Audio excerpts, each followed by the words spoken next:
are rolling on down. Welcome back to the Rick Smith Show. Now, here is Rick Smith. So as I said, five-time Olympic swimmer and medalist Cleet Keller was charged today with participating in the riot. And it's another one of those things where, these people truly internalized that there was nothing they could do wrong, because this guy actually wore a giant license plate, his Olympic jacket that very few people actually have. So it really wasn't hard to pick him out of the crowd. But here's the thing. We're going to hear all kinds of stories, and I love the fact that they're all going to point back to Trump and that, they did nothing wrong. Fun times ahead. And here to share some thoughts on, just what happened on Wednesday and what needs to happen now. I've asked my good friend, former Illinois Congressman Joe Walsh, to come talk with us. Joe, thanks for taking time for us. Hey, Rick, I always like being with you, man. I appreciate it. First and foremost, Wednesday, thoughts? I wish it had happened sooner. I'm glad it happened, but I'm sad that, about 95% of my former Republican colleagues decided to put Trump before country. I found that to be really sad. I found it to be very predictable, but in fact, 10 to me was a big number.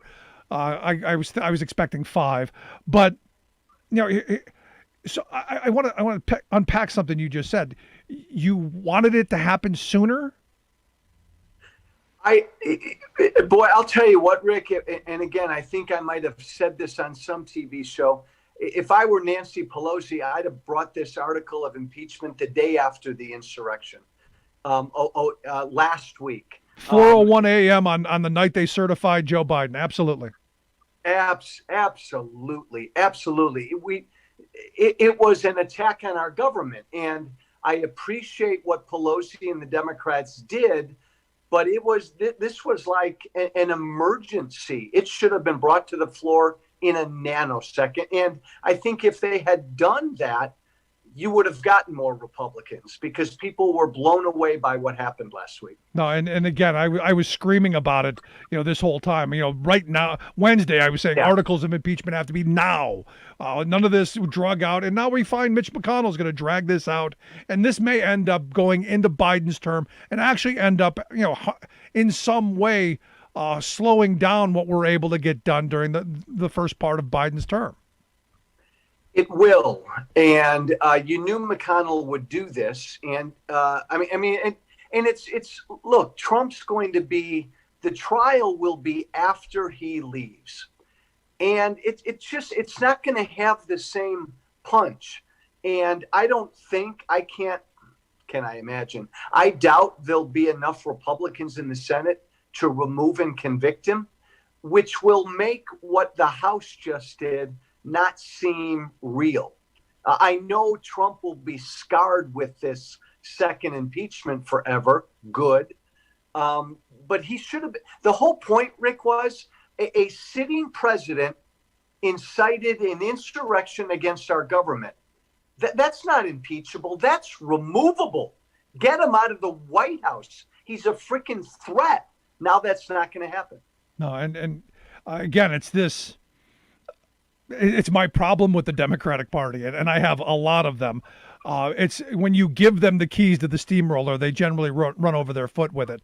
Because had this been Barack Obama, and I know this could never happen, but had it been Obama, when you were in the House, how fast do you think this would have gone through? Oh my God! In an afternoon. Imagine if Obama had incited, and that's a whole nother factor, Rick. Imagine Obama had incited 10,000 black protesters to storm the Capitol. The Republicans would have impeached and removed Obama in 2.5 hours. The Democrats needed that. They needed to respond that way. This was an attack against our country. So let me ask you this, because I'm now reading all of these reports that the FBI knew, that the Capitol Police knew, that they knew all this stuff was coming. Hell, I knew. As I said, I woke up Wednesday morning, wondering how much blood was going to flow in our streets because I read the Parler, because I had a Parler account. I read the stuff that was on Parler. I read the right-wing Twitter. I read a lot of Facebook posts of, hey, if they try and take my gun, I'm stacking up the bodies. And I'm going, how are you not prepared for that? They knew. And look, Rick, I served in that body. I love the Capitol Police. They protected me when I was there. But the Capitol Police is not immune, and I'm pro-cop. The Capitol Police is not immune to what infects law enforcement around the country, this racial thing. I really do believe they all put their guard down because you had, 30,000 white Trump supporters rallying in Washington. And because of that, they couldn't imagine that they would literally storm the Capitol. Again, I say this as a conservative. If you had 20,000 black or 20,000 Muslim protesters in Washington, D.C., you can bet your bottom dollar that they would have protected the Capitol.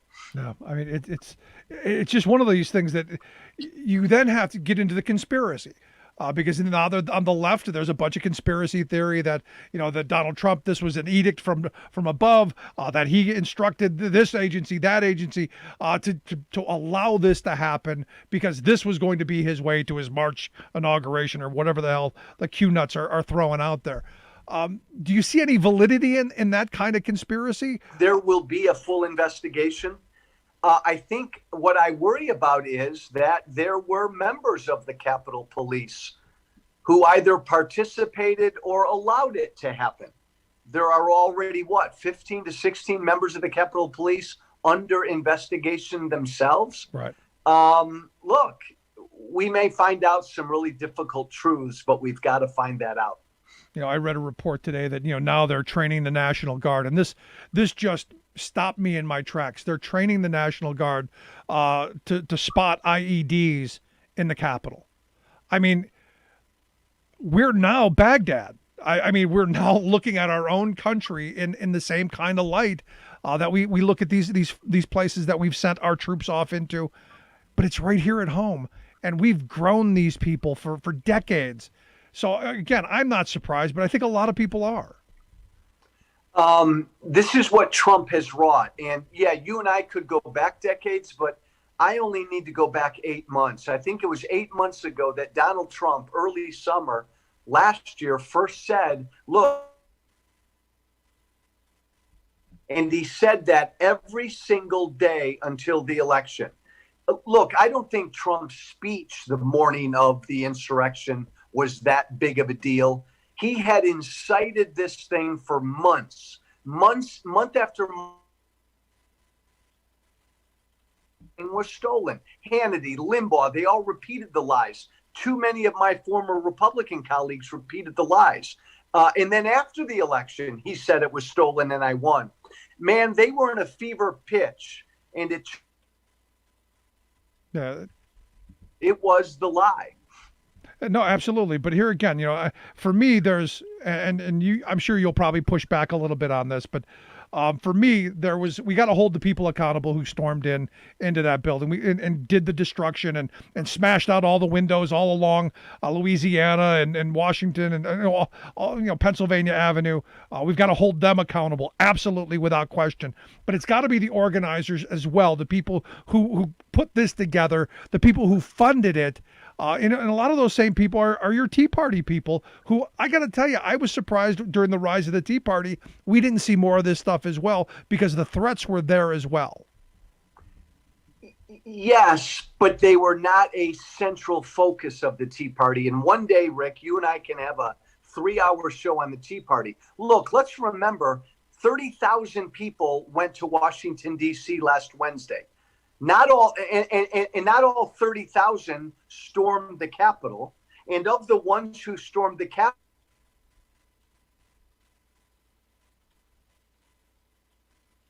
so not all 30,000 Trump supporters who were in Washington are bad people. There are bad elements that have certainly come to the fore. Right. No, and now I think the right sees what the left has been dealing with as well. I mean, I think the healing moment comes after we hold people accountable and then we both look at each other, conservative, liberal, right, left, and we go, look, there are a handful of nitwits who do dumb stuff. Let's set them aside. Let's figure out how we move forward. But that time is not now. This call for unity that we're hearing from the Lauren Boeberts and the people who are who cheerleading this stuff on, now is not that time. Accountability first, then we can talk unity. Bingo, Rick. This is all about accountability. Take your unity and take your healing and get lost with that for now. Yes, the people who did what they did, Rick, need to pay a price. But man, the people who incited these people, look, again, it wasn't just Trump spreading the big stolen election lie. Plenty of Republicans did, and plenty of people in the conservative media world did as well. They need to be held accountable. Absolutely. Now, do you find it as interesting as I did that Cumulus Media put out a statement on Wednesday to all of their hosts saying, no more of this stuff. Now is the time to calm. Now we need national calm now. When they and those people are the reason that we're in the mess we're in, now we're the voice of calm. It is, to your point, it is late.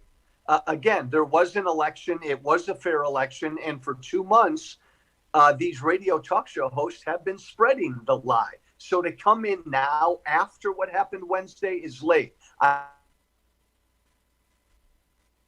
And because you've still got people out there spreading Jim Jordan, my former good friend and colleague, yesterday could not acknowledge that Joe Biden won fair and square. Most conservative media talk show hosts right now, Rick, they won't say that. They can't say that. That's horrible. So let me ask you this, Joe, because I've been doing this a while, and I've met a lot of the conservative talk show hosts over the years. I used to go to the talkers conventions when I cared to go. I always said that I don't know that the folks actually believe all of the stuff that they spew. That a lot of it's shtick, a lot of it's we're towing a line, we're selling a product. I got to tell you, I think a lot of the people today have drunk the Kool-Aid, that they truly have bought into this Trump fetish, if you will, to where they truly believe that he won. Do you see it the same way, or do you see it the way I used to? I think it depends on who. Rush Limbaugh, he knows the deal. He's just entertaining. He's purposely spreading bull crap. Sean Hannity believes it. Hannity's a believer. Mark Levin, I think, has become a believer, which is scary because he's no dummy. Glenn Beck is just trying to hang on and spread BS. He knows it's all crap. It's a mixture of them. Some of them do believe it, but some of them are just lying. Yeah, because one of the things that has now come up is how did these people get to this point? How did it get this bad? How did we get so divided? How is there so much misinformation and disinformation? How do we have separate facts? And it comes back to I've said for years, and the reason that I fight so hard to do this show is there are so few voices on the left that are anywhere near a radio. It's scary. The right has dominated media, and this has been a 50-year endeavor for them to dominate it. But they dominate the message. Well, my friend, the right dominates conservative talk radio. The right does have Fox News. But again, I would argue, and this is a good topic for you and I one day, the left generally has everything else. The left has ABC, CBS, NBC, CNN, MSNBC, all of those, and that's fine. All of those networks are left, center left. And that's really why Fox News came into being to begin with, to fight back against what they all call mainstream media. The difference now is Fox News and the OANs and the conservative talkers, they're not even dealing in the world of facts or truth. Yeah, it's no longer just a bias thing. No, and I look at you brought up the you forgot Newsmax, which I guess just today on Newsmax you had the Q woman, that Marjorie Taylor Greene from Georgia, who said that on January 21st she's going to introduce articles of impeachment on Joe Biden. And I'm going, he hasn't even put his hand on the Bible and you're impeaching him. She's not fringe anymore. And I have to tell you, Rick, Newsmax isn't fringe anymore. This is the base of the Republican Party. Trump got impeached for the second time. He may get removed, but I'm telling you, my friend, he has a hold on Republican base voters that nobody else does. And I don't think that's been shaken much this past week. No, I would argue that it's probably for the true believers. This just makes it deeper of a belief and makes the conspiracy that the evil left is out to get them. And this, for that segment of the Republican Party, makes things worse. So last line of questioning I've got for you, because is there a way that you see some of the Republican Party, saving their soul? And I've been saying that you can't dance with the devil and save your soul. Is there any hope, or, are we going to have a Republican Party that, looks like a terrorist organization? I think the party is permanently fractured. I think conservatives like me and moderates who are not Trumpists, we don't have a home there. And look, you know me, Rick, I'm a pretty hardcore Tea Party conservative. I don't have a home in the Republican Party, and I don't think I ever will. Yeah. A third party, maybe, but that's really hard. Right now, it is the Trump party. And if these 10 Republicans in the House, they're probably out of a job next year. No. They will be primaried. It's Trump's party, and I think most of us will either head over to the Democrats or be in the land of independence for a while. Yeah, and what's sad, and I've been saying this for a while, the Republican Party's been marching to the extreme right for a very long time. Ronald Reagan would be unrecognizable in the Republican Party today. And hell, 10 years ago, you were my chew toy and someone that I attacked all the time as someone who was extreme. And now you're not recognizable in this party. Well, and I would just say the difference is you might have thought I was extreme with my ideas, but there was a part of the Tea Party that was focused on ideas. Now they've become a cult, and they don't give a damn about ideas. No, that we agree on. And I said from the beginning, and I was telling my labor friends, you need to get into this Tea Party thing right when it started. Yeah. Because they're on the right issues. They're on trade, they're on jobs, they're on debt and deficits. And sadly, in my view, took a real hard right turn. And I think that was a lot of the big money that went into it. But that's just where my mind is. But Joe, always great talking with you, man. I appreciate the time, brother. Keep doing your thing, Rick. Thanks, man. Appreciate the time. Joe Walsh, former Illinois congressman. Seriously, he used to be my favorite chew toy during his time in Congress. Quick break. Right back. Stick around. You're listening to The Rick Smith Show. Remembering that united we bargain, divided we beg. Rick Smith.